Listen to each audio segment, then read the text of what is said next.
Doctor ইউনূসকে যখন আমরা ওই যে ফরেন অ্যাফেয়ার্স একাডেমিতে গিয়ে জিজ্ঞাসা করলাম, একটা একটা করে রাজনৈতিক দলগুলো আমরা জিজ্ঞাসা করলাম যে মানবিক করিডোর, ত্রাণ চ্যানেল এই বিষয়ে আপডেট কি, উনি খিচ মাইরা করে শুনতেছে, কথা কয় না।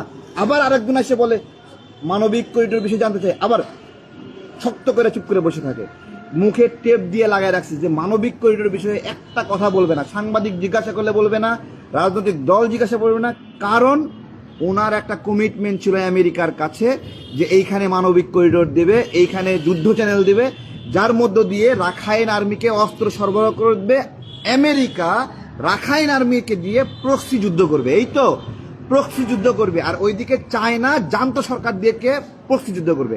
একটা প্রক্সি যুদ্ধ হবে যেটা আমেরিকা এবং চায়না যুক্ত হয়ে যাবে, পরস্পর যুদ্ধ করবে। এইবার বাংলাদেশের নাগরিকরা বলেন, বাংলাদেশ চায়নার বিরুদ্ধে যুদ্ধ করার জন্য প্রস্তুত আছে কিনা?